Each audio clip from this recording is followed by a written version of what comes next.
তিনি ছিলেন এমন এক নবী যার হাতে ছিল এই পৃথিবীর রাজত্ব, জিনারা ছিল তার হুকুমের দাস।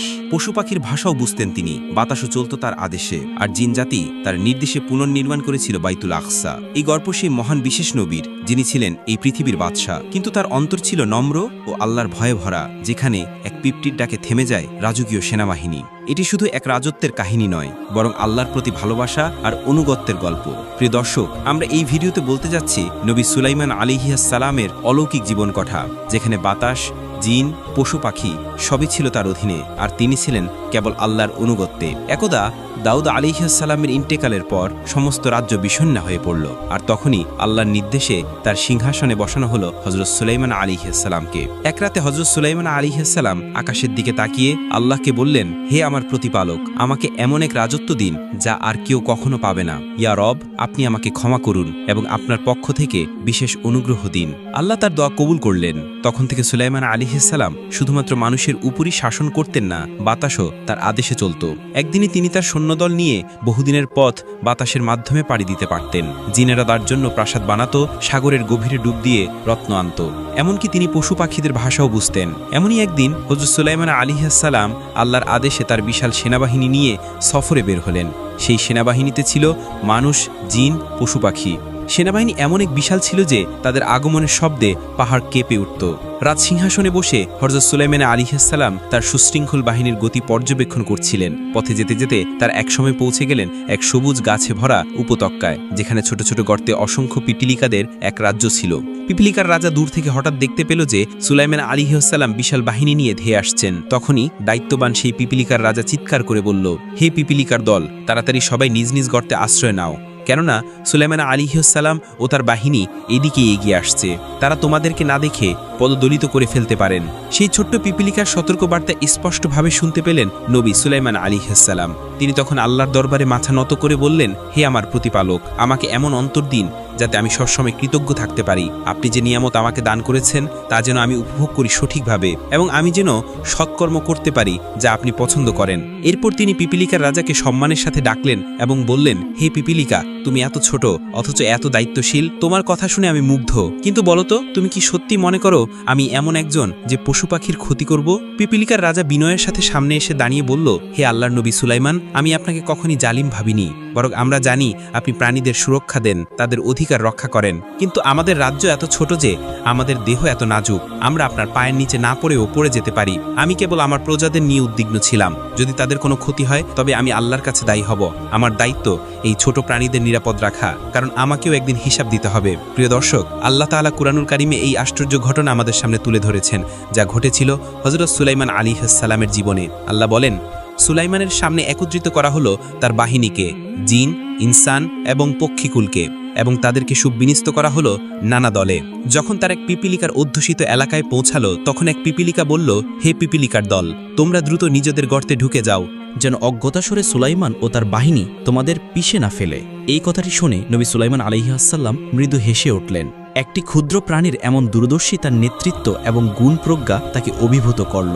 তিনি পিপিলিকার রাজার প্রতি গভীর শ্রদ্ধাবোধ অনুভব করলেন এবং তার সঙ্গে কথা বলতে উদ্যোগী হলেন। তিনি জিজ্ঞেস করলেন, তোমাদের পিপিলিকার বাহিনীর সংখ্যা কত? পিপিলিকার রাজা সম্মান বজায় রেখে উত্তর দিল, ধরা যাক আমাদের প্রধান সেনাপতির সংখ্যা 400। প্রতিটি সেনাপতির অধীনে রয়েছে 4000 সুবাদার, প্রতিটি সুবাদের অধীনে রয়েছে 40 জন হাকিম, এবং প্রতিটি হাকিমের অধীনে রয়েছে 40,000 ফৌজদার। এইভাবেই আমাদের সংগঠিত বাহিনী কাজ করে চলে। এই বিশাল সেনা কাঠামো শুনে সুলাইমান আলাইহিস সালাম মুচকি হেসে বললেন, তোমাদের রাজ্য তো দেখছি যথেষ্ট শক্তিশালী এবং সুবিন্যস্ত। আচ্ছা বলো তো, তোমার রাজ্য ভালো নাকি আমার রাজ্য? পিপিলিকার রাজা বিন্দুমাত্র দ্বিধা না করে ধীর কণ্ঠে বলল, আমার রাজ্য আপনার চাইতে উত্তম, কারণ আপনার রাজ্য গড়ে উঠেছে জিনদের শ্রমে এবং বাতাসের সাহায্যে। এতে স্পষ্ট যে আপনি পরনির্ভরশীল, আর আমি কোনো বাহ্যিক সাহায্যের উপর নির্ভর করি না। আমার কোনো সিংহাসন নেই কোনো বাহ্যিক বাহিনীর সহায়তা। আমি নিজ শক্তিতেই নিজের রাজ্য পরিচালনা করি, এমনকি এক মুহূর্তের জন্য কারো উপর নির্ভর করি না। পিপিলিকার এই উত্তর হযরত সুলাইমান আলাইহিস সালামকে অভিভূত করে তুলল। তিনি অত্যন্ত প্রশংসার সুরে জিজ্ঞাসা করলেন, তোমার কথায় এত প্রজ্ঞা, এত যুক্তির ছাপ, এসব তুমি কোথায় শিখলে? পিপিলিকার রাজা তখন গভীর আত্মবিশ্বাসের সঙ্গে বলল, হে আল্লাহর নবী, যিনি আপনাকে এই বিশাল রাজত্ব, অসীম জ্ঞান ও প্রজ্ঞা দিয়ে পৃথিবীতে পাঠিয়েছেন, সেই মহান আল্লাহ তাআলাই আমাদেরও প্রয়োজন অনুযায়ী জ্ঞান দান করেছেন। তিনি কাউকে ছোট করে দেখেন না, প্রত্যেককে তাদের প্রয়োজন অনুযায়ী বুদ্ধি ও প্রজ্ঞা দান করেন। এই গভীর ও চিন্তাশীল কথাগুলো হযরত সুলাইমান আলাইহিসসালামের অন্তরে দারুণ প্রভাব ফেলল। তিনি বললেন, তুমি সত্যি অনেক জ্ঞানের অধিকারী হে পিপিলিকা। আমি চাই যদি কখনো আমার রাজ্য পরিচালনায় কোনো ত্রুটি তোমার চোখে পড়ে তবে কোনো দ্বিধা না করে আমাকে জানাও। পিপিলিকার রাজা তখন মাথা নিচু করে বিনয়ের সঙ্গে সম্মান জানিয়ে বলল, হে আল্লাহর খলিফা, আপনার মতো একজন মহান নবীর রাজ্য পরিচালনার ভুল ত্রুটি নিয়ে আলোচনা করা আমার মতো এক তুচ্ছ পিপিলিকার পক্ষে বেয়াদবির শামিল। আমি তো ধূলিকণার মতো ক্ষুদ্র, আর আপনি সেই বাদশাহ যার ছায়ায় সমস্ত সৃষ্টি আশ্রয় নেয়। তবুও আপনি যখন নিজ মুখে আমাকে অনুমতি দিয়েছেন এবং স্নেহ ও শ্রদ্ধার দৃষ্টিতে দেখছেন, তখন আমি সমালোচনা নয় বরং বিনীতভাবে স্মরণ করিয়ে দেওয়ার অভিপ্রায় কিছু কথা বলি। অতঃপর একটু থেমে পিপিলিকার রাজা গভীরভাবে চোখে চোখ রেখে আবার বলল, আপনি এক সময় আল্লাহ তাআলার দরবারে এই দোয়া করেছিলেন যে, হে আমার প্রতিপালক, আমাকে এমন এক রাজ্য দান করুন যা আমার পরে আর কারো জন্য উপযুক্ত না হয়। নিশ্চয় আপনি শ্রেষ্ঠ দাতা। হে আল্লাহর নবী, আপনি তো জ্ঞানের ভাণ্ডার, প্রজ্ঞার আলো। আপনি তো জানেন আল্লাহর রাজ্য সীমাহীন, তার দান ফুরায় না। তাহলে কেন এই দোয়া?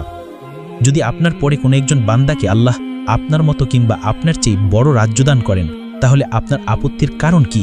একজন নবী কি ঈর্ষার আশ্রয় নিতে পারেন, অথবা নিজ শ্রেষ্ঠত্ব চিরস্থায়ী করতে চান? আমি জানি না আমার কথাগুলো আপনাকে কষ্ট দেবে কিনা, কিন্তু আপনিই তো বললেন আমি যেন আপনার ভুল হলে স্মরণ করিয়ে দেই। আমি তাই করলাম, যেমন একজন প্রজার কর্তব্য রাজাকে সত্য স্মরণ করিয়ে দেওয়া। সুলাইমান আলাইহিসসালাম পিপিলিকার রাজার এই কথা শুনে কিছুক্ষণের জন্য নীরব হয়ে গেলেন। তারপর খুব ধীরে ধীরে তিনি বললেন, ভাই পিপিলিকার রাজা, তুমি যে গভীর উপলব্ধি নিয়ে আমার কাছে এসেছ তা আমি শ্রদ্ধার সঙ্গে গ্রহণ করি। যদি আমার মধ্যে আরও কোনো ভুল সিদ্ধান্ত বা অহংকারের চিহ্ন দেখতে পাও, তবে বিনা দ্বিধায় আমাকে জানাও। আমি একজন আল্লাহর বান্দা, আমার দায়িত্ব হল প্রতিনিয়ত নিজের আত্মা শুদ্ধ করা।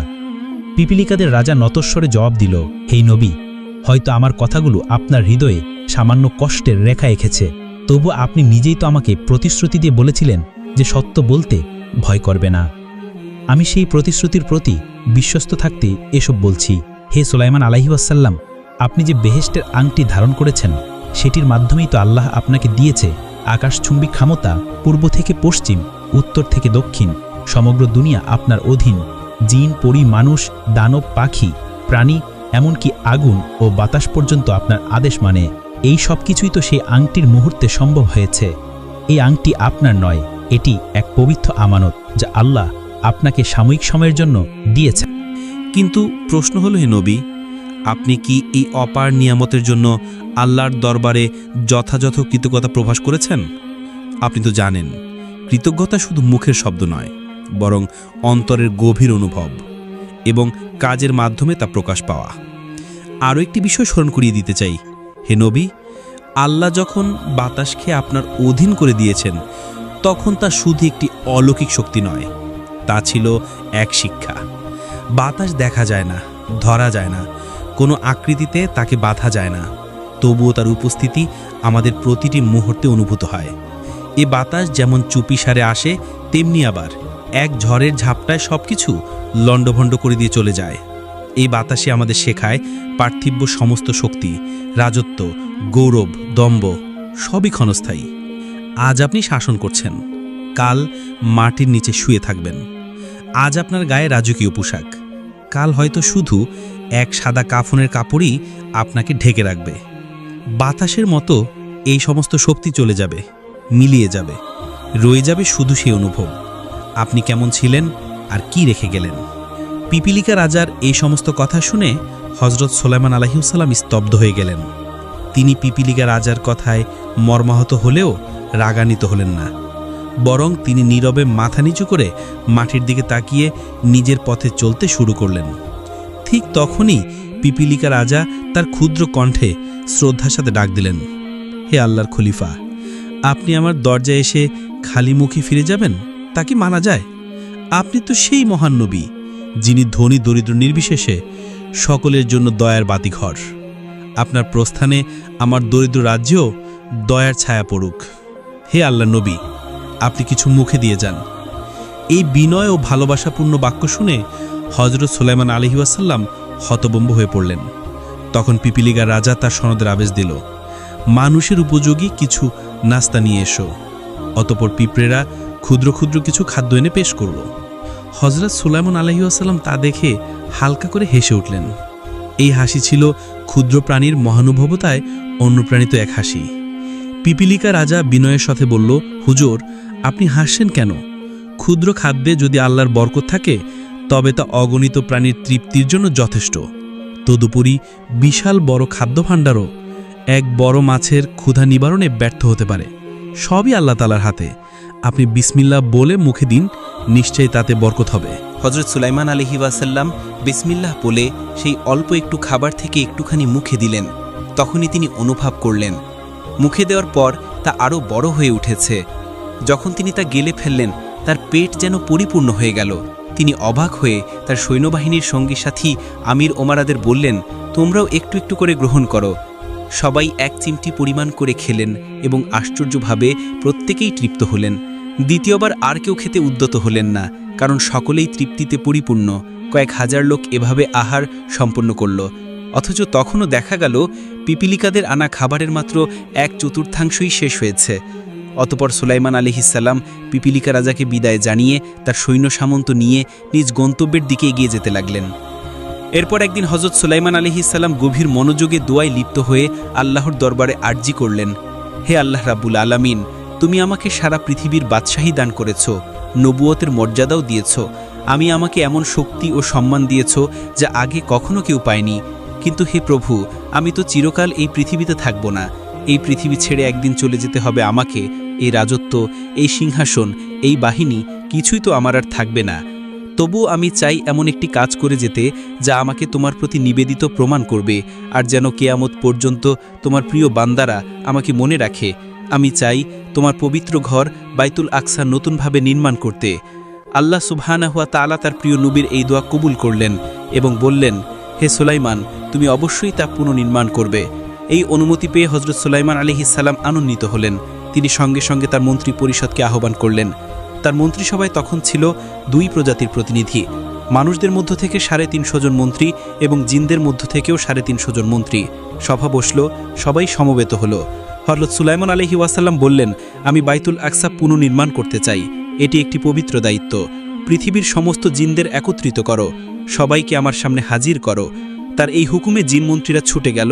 বিশাল এক ময়দানে পৃথিবীর সব জিনজাতিকে একত্রিত করা হলো। সব জিন সমবেত হলে হজরত সুলাইমান আলাইহি ওয়াসাল্লাম তাদেরকে বললেন, আমি আল্লাহর ঘর বাইতুল আকসা আবার গড়ে তুলব। এজন্য দরকার মূল্যবান হীরা, মুক্তা, জহরত এবং দুর্লভ পাথর। তোমরা সমুদ্রের অতল গহীন থেকে এসব সংগ্রহ করে আনো। আমি এসব রত্ন দিয়ে আল্লাহর ঘরকে সাজিয়ে তুলব, যেন তা যুগ যুগ ধরে আলোকিত থাকে। সুলাইমান আলাইহিসসালামের এই আদেশ পেয়ে জিনেরা সঙ্গে সঙ্গে কাজ শুরু করে দিল। তারা সমুদ্রের তলদেশ থেকে একের পর এক দামি হীরা, মুক্তা, জোহরত ও ঝলমলে পাথর তুলে আনতে লাগল। এরপর হযরত সুলাইমান আলাইহিসসালাম জিনদের হাতে তুলে দিলেন বাইতুল আকসা নির্মাণের একটি চিত্র এবং বললেন, এভাবেই গড়তে হবে। এই ডিজাইন অনুসারেই হবে বাইতুল আকসা নির্মাণ। সুলাইমান আলাইহিসসালাম যখন বাইতুল আকসা নির্মাণের অনুমতি পেলেন আল্লাহর পক্ষ থেকে, তখন তিনি আর দেরি করলেন না। জিনদেরকে বললেন, শোনো, এবার কাজ শুরু করো। দিন রাত এক করে কাজ করতে হবে। জিনেরা জানে এই নবীর সামনে ফাকিমার মানে মৃত্যুকে ডেকে আনা, তাই তারা দিনরাত কাজ করতে লাগলো। সুলাইমান আলাইহিসসালাম প্রথমে নিজের জন্য একটা কক্ষ নির্মাণ করলেন, পুরোপুরি কাজ দিয়ে, যেন তিনি সবকিছু দেখতে পারেন, কিন্তু কেউ তাকে স্পষ্টভাবে দেখতে না পারে।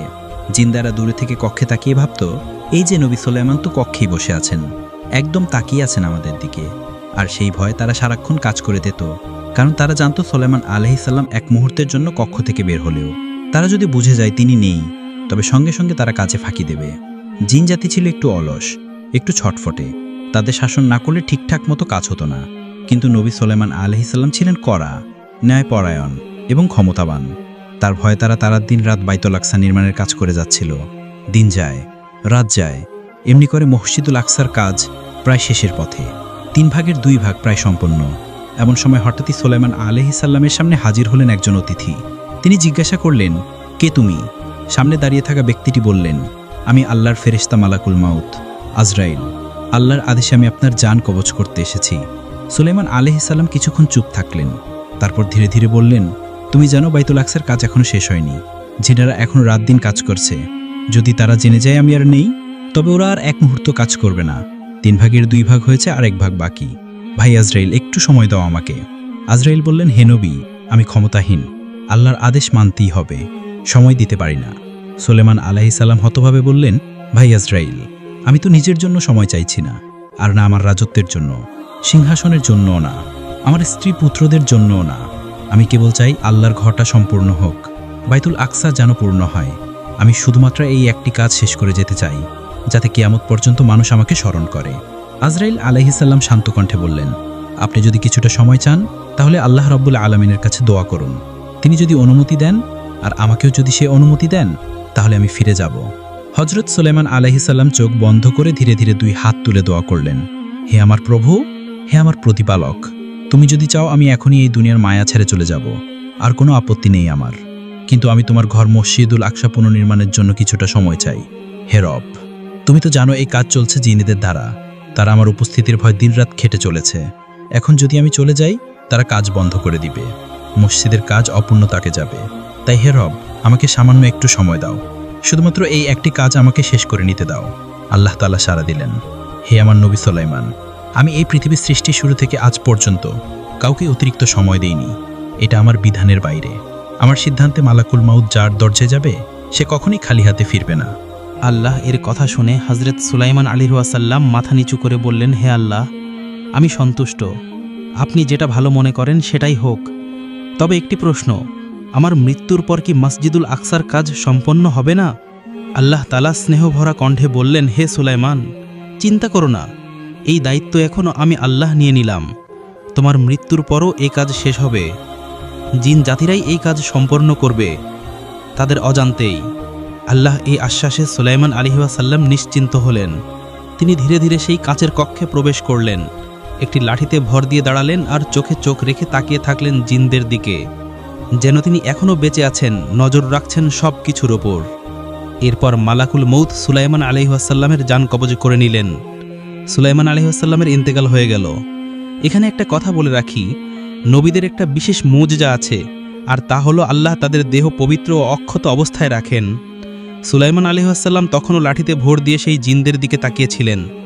অন্যদিকে জিনেরা ভাবতে লাগলো, আমাদের বাদশা তো চোখে চোখ রেখে আমাদের দেখছেন, কোনোভাবেই কাজে থেকে ফাঁকি দেওয়া যাবে না, একটু গড়িঞ্চি করলে তো কঠিন শাস্তি আসবে আমাদের ওপর। এই ভয়ে তারা রাত দিন হাড় ভাঙা পরিশ্রম করে চলল, আর এভাবেই বাইতুল আকসার কাজ পরিপূর্ণভাবে শেষ করল তারা। কিন্তু তারা এখনও জানে না যে সুলাইমান আলাইহিসসালাম আর এই দুনিয়াতে নেই।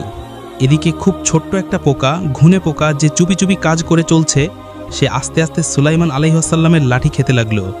তিল তিল করে একটা লাঠি খুঁড়ে খুঁড়ে খেতে তার সময় লেগে গেল পুরো 1 বছর। অবশেষে যখন লাঠির নিচের অংশ একেবারে শেষ হয়ে গেল, তখন সুলাইমান আলাইহিসসালামের ভার ধরে রাখতে আর পারল না সেই লাঠি। তখনই তিনি ধপ করে মাটিতে পড়ে গেলেন। এই দৃশ্য দেখে জিনাদের তো মাথা খারাপ। তারা তড়িঘড়ি করে দৌড়ে এলো, কি হলো আমাদের বাদশার, এভাবে হঠাৎ পড়ে গেল কেন? তারা এসে দেখল তিনি আর নেই। যিনি 1 বছর ধরে দাঁড়িয়েছিলেন চোখে চোখ রেখে তাদের কাজ করাচ্ছিলেন, তিনি তো অনেক আগেই ইন্তেকাল করেছেন, আর যেই লাঠিতে তিনি ভর দিয়েছিলেন সেই লাঠি ঘুনে পোকা খেয়ে ফেলেছে।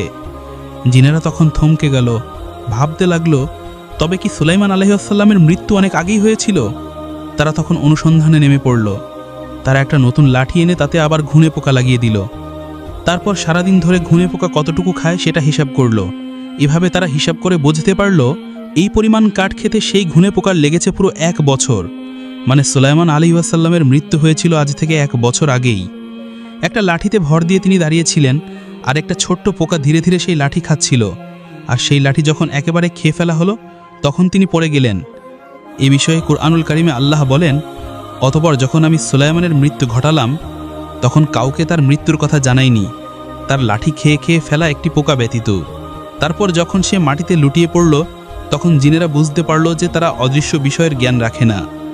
যদি তারা অদৃশ্য বিষয়ের জ্ঞান রাখত, তবে তারা এই লাঞ্ছনাকর শাস্তিতে পতিত থাকত না। সূরা সাবা 14। তো প্রিয় দর্শক, এই ছিল আজকের ভিডিওটি যদি আপনাদের ভালো লেগে থাকে তাহলে অবশ্যই লাইক করবেন, এবং এমন আরও ভিডিও পেতে আমাদের চ্যানেলটি সাবস্ক্রাইব করবেন। ধন্যবাদ।